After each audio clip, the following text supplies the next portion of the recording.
This is an interesting topic to discuss because on the one side it's kind of like, am I out of a YouTube job because lore is not canonical anymore? There's not really a reason to know about it. Or is it freeing and now you can research the past but make it your own and kind of you just decide whether you want to incorporate that or not. Let's talk about canon and Wizards of the Coast and the future of Dungeons and Dragons.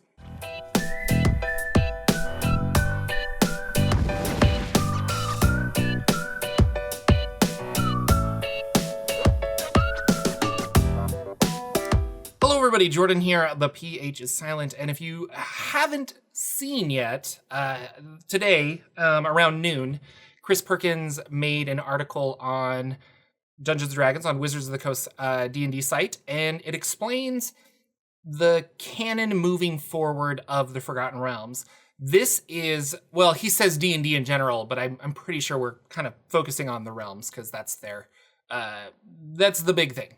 So it's interesting because it was a really good article. I agree with a lot of points to it, but it's also the precursor, I believe, to the drow changing for Forgotten Realms.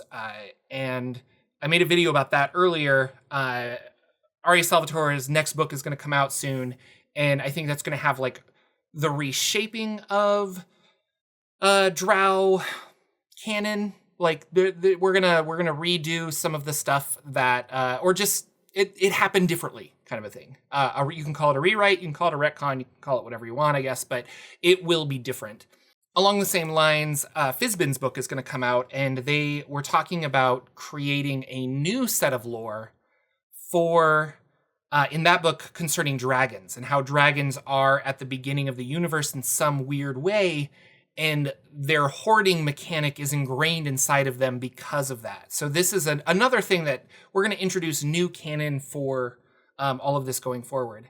I thought we'd look at the article really quick and kind of discuss some points, and I have some thoughts on it.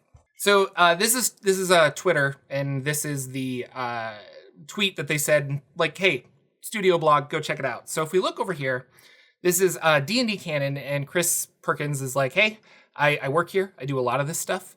But the big question, he says, is, so what's considered canonical in D&D? Let's dive right in. I don't want to just read this to you, so I'm going to highlight certain parts that I want to talk about. But with this, he's basically saying that canon is what you make it, and that they are trying to approach canon in Dungeons & Dragons as a whole from the same perspective as the Marvel Cinematic Universe. And you can see that in the very first sentence, our studio treats D&D much in the same way that Marvel Studios treats its properties. So if Marvel Studios makes a video game, that video game is not necessarily part of the comic books. They might do a tie-in, they might not. Nobody really cares. If a character dies in a comic book, that character might also be in a video game or a novel. Is kind of the idea. They're different mediums, they're different stories. Forgotten Realms is a little different, but I wanted to talk about the MCU because some of you might not be comic fans and you might not really understand what they're talking about, but there are some comic fans that get very frustrated with the changes that the MCU, Disney has been doing to the MCU. We love these characters and we love these stories, and it's a way to take those characters and stories and make it shift for a different type of audience. And I think that's what Chris is going for. So in the comics, Scarlet Witch and Quicksilver are Magneto's children, and they're mutants. But in the MCU, Disney hadn't bought Fox yet, so we don't have that. Instead, they tied those characters that they were able to use because they're Avengers, they tied those characters into Age of Ultron, saying they got their powers from these Infinity Gems. It was an easy way to kind of fit them in, and that's how it's going.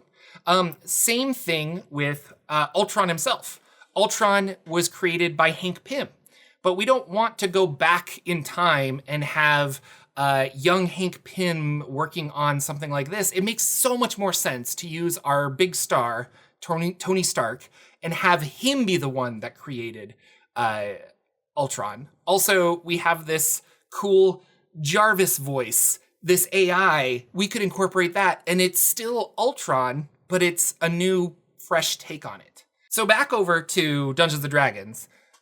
What they want you to do with the Forgotten Realms is to think of 5th edition as the current state of the MCU.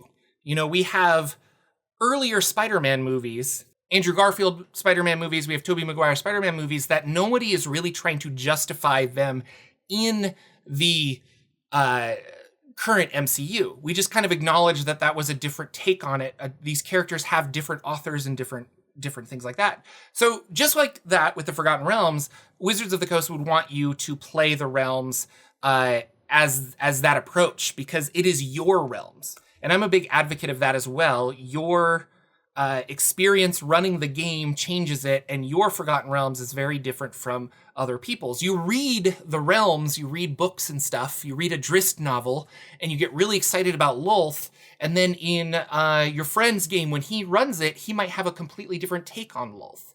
And I think that's the fun of RPGs, and that's just the fun of being creative in general. Now, where's the problem with this? Because it's not all like sunshine and rainbows, is that Wizards of the Coast is basically stepping back from what they were trying to do earlier.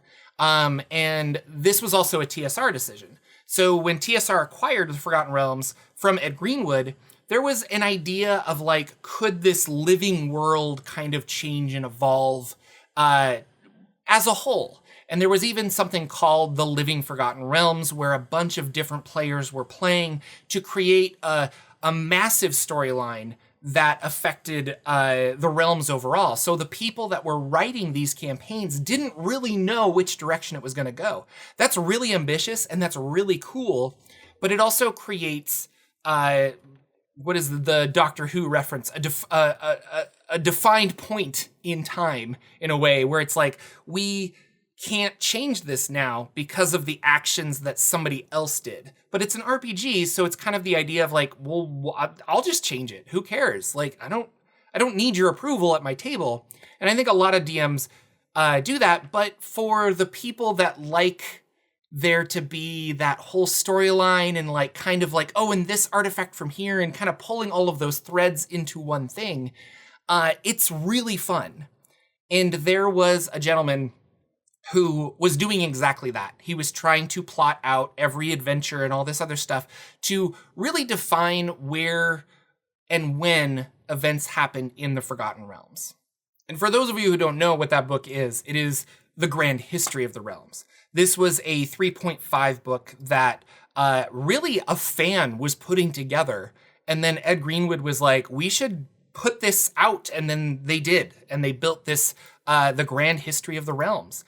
And it has Ed Greenwood's blessing from what I've heard, and they really thanked this person who made all of this. I'm sure he got some kind of a money, but it was really a passion project for fans who enjoyed the realms. And I use this a lot when I'm looking up stuff, because it's really interesting. There are exact dates in here. Like, I can go and say, in this date, you know, this military was occupied by so-and-so, and they fought elves and things like that. Yeah, just little things. Like, here we are, 888 DR, Year of the 12 Teeth. In the Great Dale, the sorcerer Klimph raises the demon-built tower that bears his name. I don't know anything about this. Like, I don't know anything about this, but this is a cool point for me to look at and kind of build a video from, which is... I guess that's my secret, is this PDF and a lot of other stuff, but it's very interesting to go through this. I will be the first to say this is cool, and I love the idea that there is a hero in the Sword Coast, and a hero in Calimshan, and a hero in Chult, and a hero in Thay, and they're all doing things at a certain thing, or events that are happening in Calimshan are being influenced by an event that happened in Thay 150 years ago. This is all really cool to me, but it is difficult to wrangle. And I acknowledge the fact that if I was an author and if I was part of the committee that is inheriting the Forgotten Realms, you don't necessarily want to subscribe to the same thought process and then have to sit in front of fans and other people and justify things that you don't necessarily believe in or want. And that could be as simple as, I don't want the drow to be innately evil, or it could be something like, I really have always wanted the Silver Surfer to be copper. Like, why can't I do that? And that's where you get different authors who want different things, artists who interpret something differently. I think this has always been a work in progress. R.A. Salvatore tweeted recently that this has been like 3, maybe 4 years in the works. So at the beginning of 5th edition, I think there was an idea of just kind of continuing the timeline in the 1490s, which 1490 DR, which is the current timeline. But I think they also acknowledged about halfway through that they're like, we want to do this, but we don't really need to connect everything. Maybe your players never play Storm King's Thunder, but you do play Out of the Abyss. Those really happen at the same time. So your Forgotten Realms adventure people, they saved the realm from the Out of the Abyss demons, but the Storm King's Thunder problem never really happened in your timeline or your game, kind of a thing. And going back to Chris Perkins' article, he says, the most important reason why we maintain our own continuity separate from other expressions and earlier editions of D&D is to lessen the burden on DMs. And this is true. When I first started being a dungeon master, one of the reasons I started this channel was because I was so lost as to how do I run a game in this Realms thing? Like, I haven't read these books, I haven't done this. And I started researching, and the more I researched, the more I realized that this YouTube channel, originally called Forgotten Realms Explained, would be a great resource for new DMs who are trying to figure out how to run a game in the Realms. And that's why I started it. But the more I did research, the more you just kind of get inspired by the lore and you make a game go in another completely different direction. If you're so married to it, it's not going to be a fun experience for you. And I realized that through my research, but I still love lore. I still love learning and exploring this mythological history. So I'm going to continue, obviously. But this is a good thing to point out, is that it can be very intimidating for new DMs. And I don't want a player who has just gotten into D&D and is like, okay, I'm going to run this. Oh no, Jordan's at my table. He knows everything about the Forgotten Realms. I could never run a game for him. I better not run a game. Like, I would never want that. And so the idea that Wizards of the Coast is basically giving you their blessing to say, you don't have to know that. Nobody cares. Just run Forgotten Realms. Have fun. He goes on to say that 5th edition's canon is with the core rulebooks. And so from this, we can take a lot of things away. He does some little things like Stradvan Zarevich sleeps in a coffin, and Zariel is the Archduke of Avernus, but it used to be this other person. But from a planar perspective, the Dungeon Master's Guide for 5th edition has the Great Wheel, the Shadowfell, the Feywild. All of those different planes are heavily defined. Sigil is defined. And with that, I think is the takeaway that I wanted to give to you guys as well, because those are now 5th edition canon. So every one of those planes is up for grabs. They haven't been necessarily defined in 5th edition to the extent that they have in Planescape, but they are there. So that's something to keep in mind. And the last takeaway from this article that I thought was very good is they say, we're not ignoring history, because I think a lot of people who grew up with the Forgotten Realms have read a lot of the novels. They look at them changing drow lore or beholder lore or giant lore or any of these things, like the beginning of the universe. When Fizban's book comes out, we're going to change how the beginning of the universe formed. When all of that comes out, there is a connotation in a lot of people's voices that suggests that they know better. Like, well, they obviously didn't read this. Why is this guy in charge of the realms? Because I should be in charge of the realms. I know more about this than he does. I know that, X, Y, and Z. And they say here, like, we know, like, we're not dumb. And I know for a fact that Wizards of the Coast has a like lore, couple of lore specialists that their job is to dig up and find all of this stuff.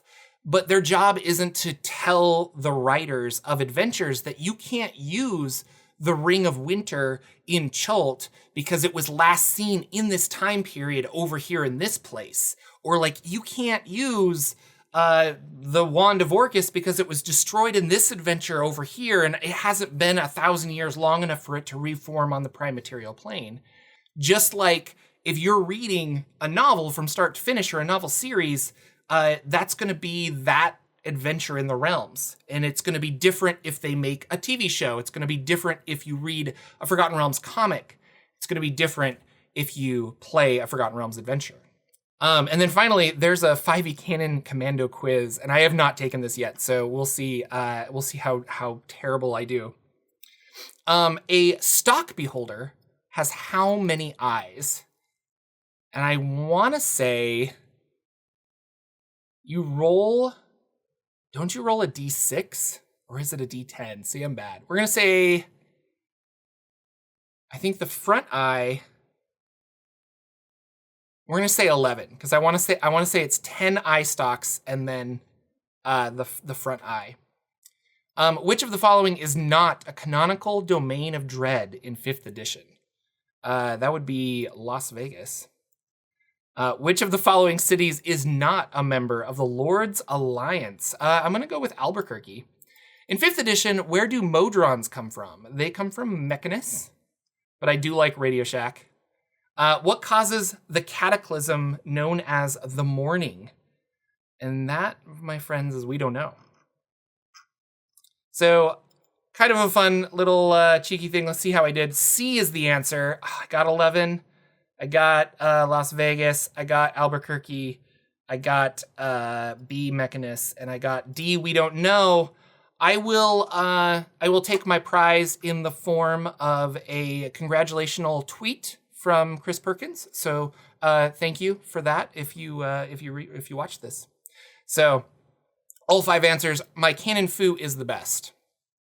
So ladies and gentlemen, what do you think? Do you want there to be that ambitious, evolving world that will go forward forever in the Forgotten Realms?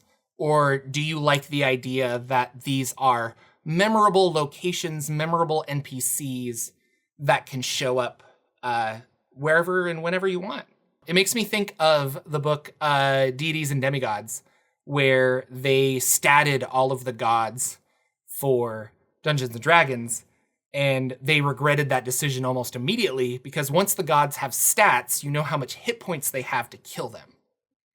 And they didn't like the idea of gods being able to die because what if you ran some canon adventure that then this god was dead and then the next year you try to publish something and you're like, oh, I can't have, I can't have Lolth come back because she's been dead for however long. This is interesting. If you would like to leave a comment, please be civil. I do remove a lot of comments. If you didn't catch my Drow video, I'll link it in below and you can check it out there. I do have another video that I'll link down below where I found a website where somebody was trying to put them all the 5th edition adventures in canonical order. And it's interesting. It's fun to play around with. It's fun to think about. But I think what we can take away from this article is that it doesn't have to, nor is it supposed to. So leave me a comment. If you like this video, share it with your friends. Thank you so much for watching, and I'll see you all in the next video.